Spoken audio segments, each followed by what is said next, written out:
Okay, so today we're going to talk about summary, paraphrase, and quotation.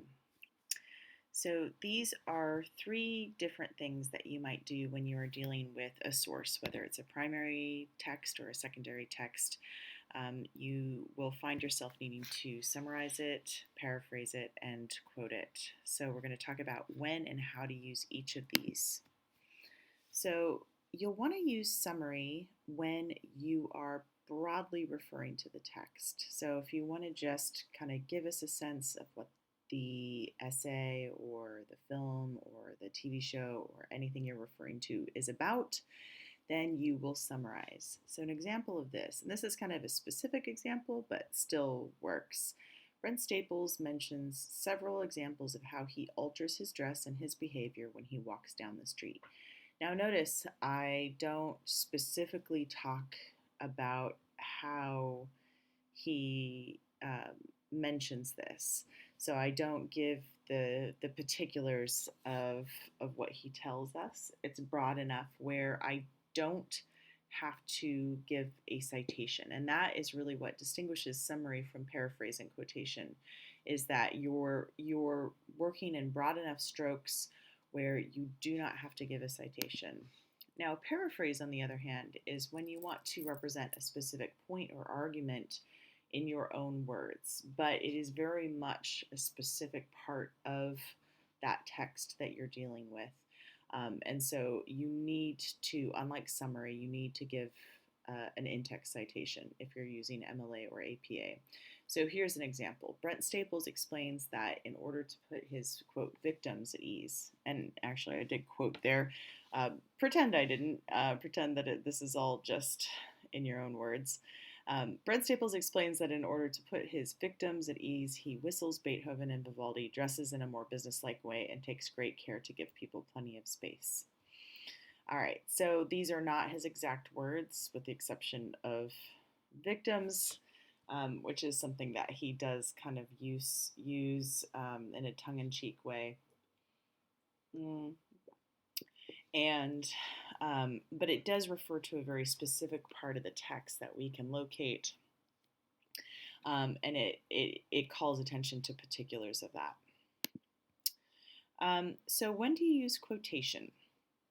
Well, that is when you want to call attention to specific passages, and that's because there's something about that wording that is stand out, that you don't feel like you can reword, that you want us to see because it is done in a particular way or it's done so well, or that it's indicative of their rhetorical style and you want us to see that.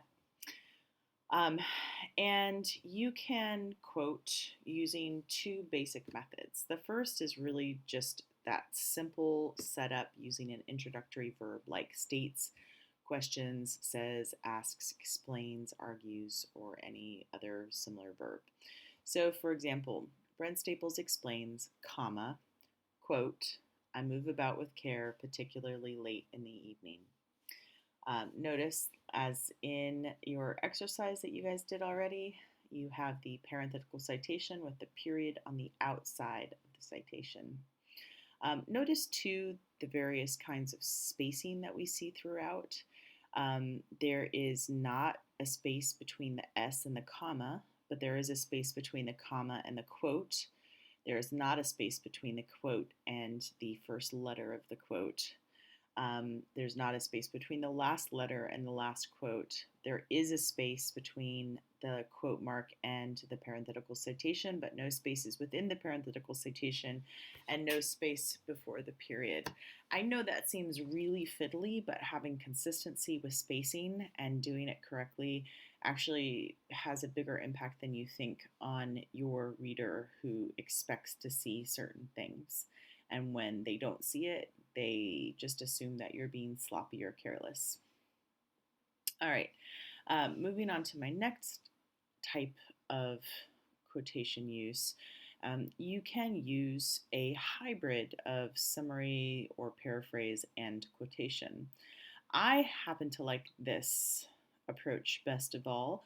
And the reason why is because you are not gratuitously quoting long passages of anything. You're really pulling out the phrases and the words that are important for us to see, and you're showing us that you understand what's going on in this text well enough to be able to put part of it in your own words and synthesize that with the quoted material. So let's take a look at that example. Brent Staples explains that in order to adapt to how he inadvertently alters public space, he whistles, quote, melodies from Beethoven and Vivaldi because, quote, even steely New Yorkers hunching toward nighttime destinations seem to relax. Now, I'm getting the specific point across. I'm showing that I understand what he's doing here, and I'm pulling out the particularly well worded parts of this. Even steely New Yorkers hunching toward nighttime destinations.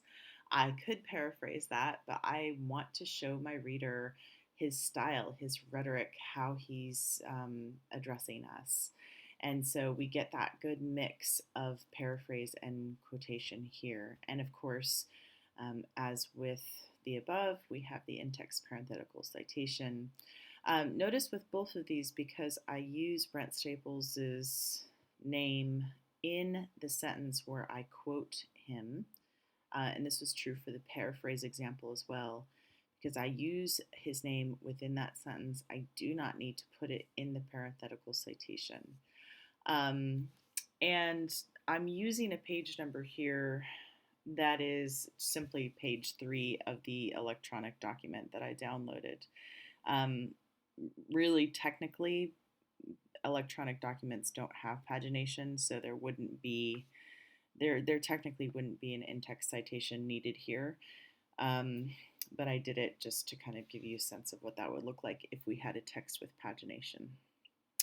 And that concludes my tips on using summary, paraphrase, and quotation. Please let me know if you have any questions, and I look forward to seeing you try this out in your first paper. All right.